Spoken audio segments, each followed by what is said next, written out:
Monsieur Ravier, merci de répondre aux questions du Méridional. Avec plaisir. Alors, vous avez indiqué le 28 mai à des confrères que les électeurs du Rassemblement national se sont 5 fois moins déplacés au premier tour que ceux de la gauche. Est-ce que vous êtes sûr de cette estimation? Écoutez, il y a deux éléments, si je puis dire, qui me confortent dans cette analyse. Celle des observateurs, des sondeurs, qui, au lendemain de ce premier tour, de façon assez neutre, impartiale, ont affirmé que seuls 10% des électeurs de gauche s'étaient abstenus, contre 40% pour les électeurs du Rassemblement national. Donc, ma foi, je n'ai pas de raison de douter de ces estimations assez fines.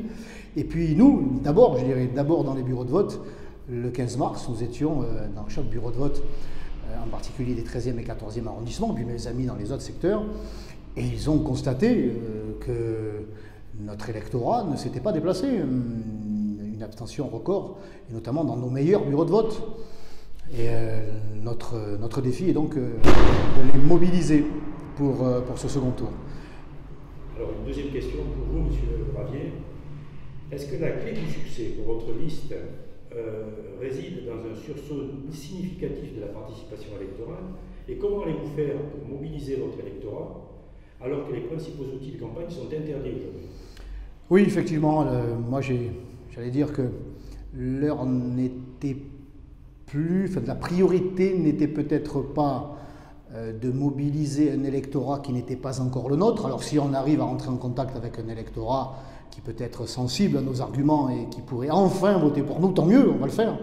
Mais la priorité, c'est de convaincre les nôtres, car ils sont nombreux, très nombreux, à sortir de chez eux pour se rendre dans les bureaux de vote, parce que nous savons qu'une fois dans l'isoloir, eh bien, ils mettront le bon bulletin dans l'enveloppe. C'est ça l'enjeu. 40% de nos électeurs qui ne se sont pas déplacés, qui ont voté pour moi en 2014, qui ont voté pour Marine Le Pen à la présidentielle en 2017, et qui ont voté encore pour la liste conduite par Jordan Bardella à l'occasion des élections européennes il y a quelques mois. Donc ils sont là, physiquement, ils sont encore à Marseille, ils adhèrent à nos propositions, mais il y a la démarche, mais vraiment dans le sens physique du terme, il faut aller marcher jusqu'au bureau de vote pour faire de ce deuxième tour un nouveau premier tour. Et avant le 15 mars, on annonçait un premier tour qui nous donnait en tête. Donc voilà, le défi, c'est de les convaincre d'aller jusqu'au bureau de vote. Avec des tracts, il y a quand même des tracts à distribuer dans les boîtes aux lettres.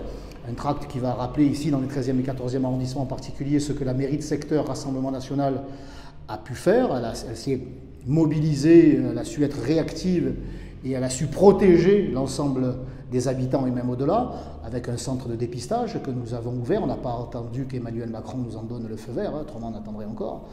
Et la mairie des secteurs qui a acheté 30 000 masques et qui les a distribués aux commerçants du secteur. Et la mairie de secteur qui a versé 150 000 € à la mairie centrale pour qu'elle achète des masques. La mairie de secteur qui a ouvert ses centres d'animation pour accueillir les enfants de personnel soignant et de la police, des forces de l'ordre en général. Une mairie de secteur qui est allée collecter des paniers de produits de première nécessité et qui les a remis à des associations caritatives pour qu'elles les distribuent aux familles les plus nécessiteuses du secteur. Voilà, une mairie de secteur qui a une équipe en place qui a su démontrer qu'elle était réactive et qu'elle agissait dans l'intérêt général, dans la protection générale, dans tous les domaines des Marseillaises et des Marseillais. Donc ça, on va le faire savoir. Et puis, on va rappeler que nous avons affaire à un duel de gens à une liste de gens qui ne connaissent pas le secteur, qui ne connaissent pas ses problèmes, qui ont été envoyés là, qui ont été parachutés ici. Donc on va, faire comprendre aux électeurs qu'ils ont le choix entre une équipe en place qui connaît les problèmes, qui habite le secteur et qui s'intéresse à l'intérêt général, et puis une équipe qui débarque, qui ne connaît rien, qui ne sait rien, et dont la ligne est assez floue, puisqu'on nous dit que c'est une liste de droite, mais il y a en troisième position un candidat guériniste. Voilà. Justement, Monsieur Ravier, dans votre fief du 13-14, est-ce que ce fief a fait l'objet de tractations occultes entre les deux tours, puisque les candidats de gauche en position de se maintenir face à vous se sont retirés? Alors que vous inspirent ces retraits? C'est assez, j'allais dire, suicidaire de la part de la gauche et méprisant vers ses électeurs, parce que la politique, ce n'est pas que de l'arithmétique, mais les scores cumulés du printemps marseillais, de la liste menée par M. Rossi pour Mme Galli, la liste des Verts, tout ça représentait plus de 35%, un gros tiers des habitants, parce qu'avant d'être électeurs, nous sommes des habitants de Marseille, des habitants d'un secteur. Et donc la gauche a annoncé son suicide dès le soir du premier tour, en annonçant des retraits, au mépris donc des électeurs qui s'étaient déplacés dans des conditions sanitaires dangereuses quand même. Hein. Mépris des électeurs, et puis mépris de la démocratie, parce que moi, je préférais qu'on vote pour moi, mais je crois que toutes les tendances politiques doivent être représentées tant à la mairie de secteur qu'à la mairie centrale. Et il y a donc là une volonté de suicide et de déni de la gauche dans ce secteur par les états-majors. Les électeurs de gauche sont orphelins désormais dans le 13-14 en raison d'une volonté d'état-major, en raison en réalité de petites combines.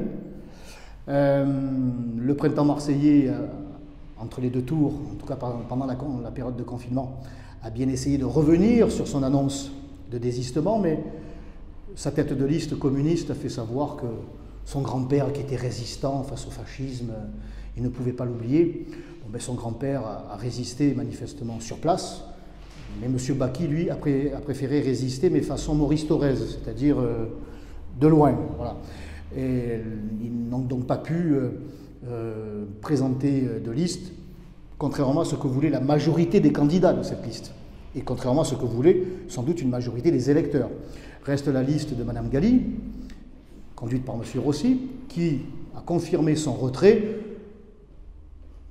Elle s'est retirée dans le 13-14, et curieusement, la liste de Mme Vassal dans les 15e et 16e arrondissements s'est retirée aussi, alors qu'elle aurait pu se maintenir. Je me retire là, tu te retires là. On voit bien qu'il y a une véritable entente entre de faux adversaires, mais vrais alliés du système politique marseillais. Est-ce que vous êtes partisan d'un débat télévisé qui opposerait donc les trois principales forces du premier tour, c'est-à-dire le printemps marseillais, les Républicains et le Front National? Pardon, excusez-moi, le Rassemblement. Oui, mais évidemment, la démocratie doit pouvoir s'exprimer. Mme Vassal avait refusé tout débat jusqu'au soir du premier tour, maintenant qu'elle est en grande difficulté parce qu'elle s'y voyait déjà. En réalité, si elle était arrivée en tête et largement en tête, elle continuerait à refuser le débat. Mais c'est Martine Vassal qui a pris une grande claque électorale au soir du premier tour, parce qu'elle n'est arrivée que deuxième, alors qu'elle avait des moyens, et elle a toujours des moyens considérables. Donc, tentant de vouloir rattraper son retard, elle accepte le débat, mais en duel, face à Mme Rubirola. Elle voudrait faire croire que le rassemblement n'existe plus, alors que nous sommes présents dans les 8 secteurs, contrairement à Mme Vassal qui n'est présente que dans 7, et pareil pour la gauche, et que nous sommes en position favorable, très favorable dans les 13-14, et que nous sommes en ballottage favorable dans 2 autres secteurs. Donc, bien sûr que nous devons participer à ce débat, et que je souhaite y participer, parce que je suis le seul qui ne soit, et mon mouvement, mes amis, nous sommes les seuls à n'être responsables de rien dans la situation catastrophique dans laquelle se trouve la ville de Marseille. Car tant la droite qui gère cette ville depuis 25 ans, que la gauche qui a été au pouvoir au conseil départemental, au conseil régional et au niveau national il n'y a pas si longtemps, les deux, Mme Rubirola et Mme Vassal, sont les 2 responsables de cette calamité économique, sociale, identitaire, sécuritaire dans laquelle les Marseillais sont plongés. Et en plus, j'ai évidemment un programme tout à fait différent du leur. Oui, il nous faut un vrai débat qui rassemblera les trois principaux candidats.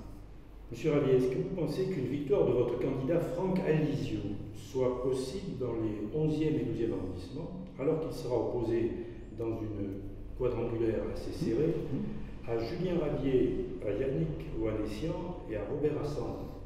Oui, c'est le même topo.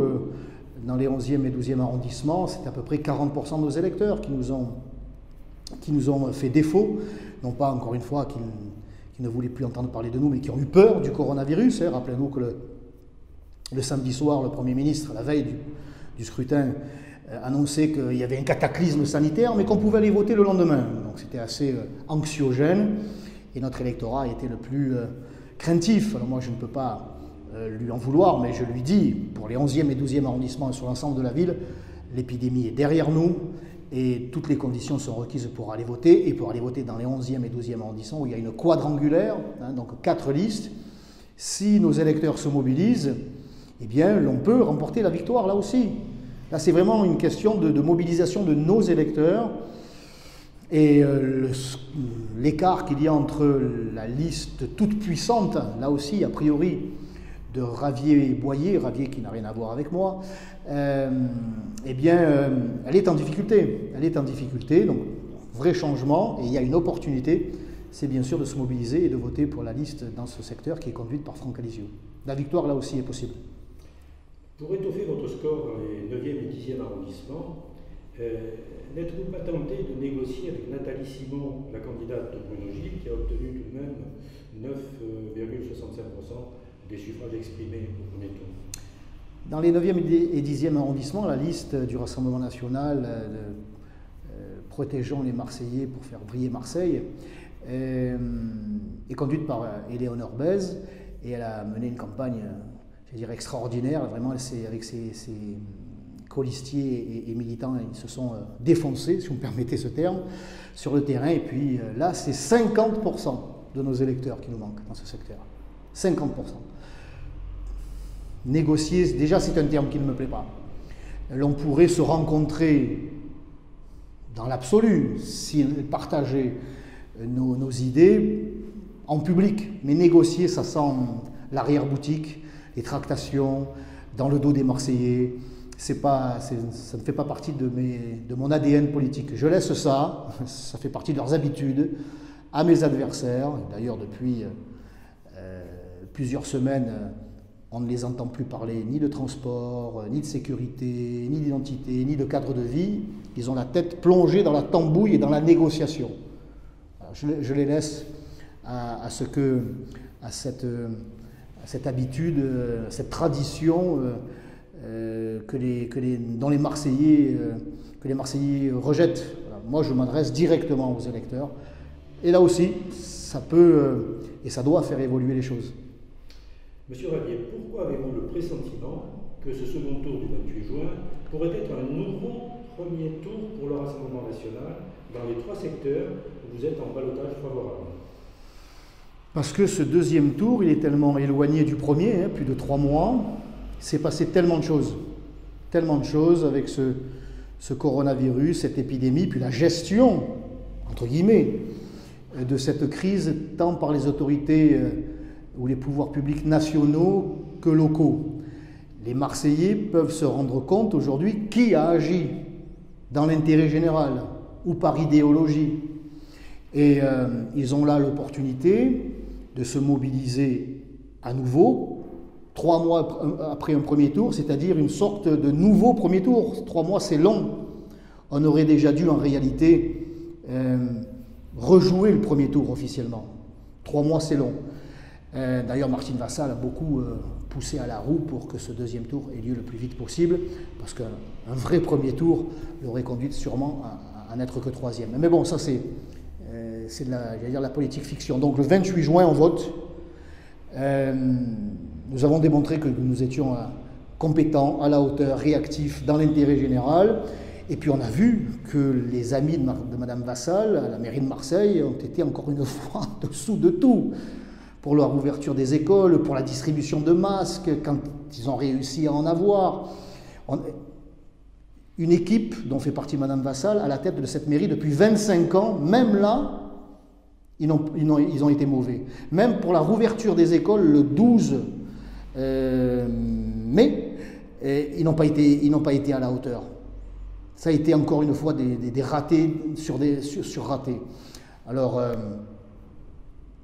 on doit se saisir du bulletin de vote du 28 juin pour faire de ce deuxième tour un premier tour. Voilà, mobilisation générale. Alors j'ai une question un peu délicate, M. Ravier. Quelles informations vous permettent-elles de supposer que les Républicains auraient passé un accord avec Mme Galli pour des désistements ou des retraits réciproques en échange d'une place éligible au Sénat? Alors je ne dirais pas les Républicains, mais je dirais l'état-major républicain. Parce qu'encore une fois, les électeurs sincères de droite sont en train de se faire couillonner. Ils sont en train de subir les petits arrangements entre état-major, entre candidates qui désormais sont plus préoccupés par leur carrière personnelle que par l'intérêt général. Alors comment je peux affirmer aujourd'hui que l'on en est arrivé là? Par observation. Je n'ai pas été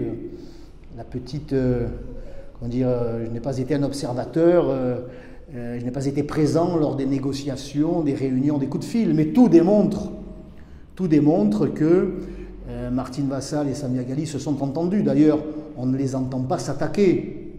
On n'entend pas Mme Ghali critiquer la politique de Mme Vassal comme elle le faisait encore un peu avant le premier tour.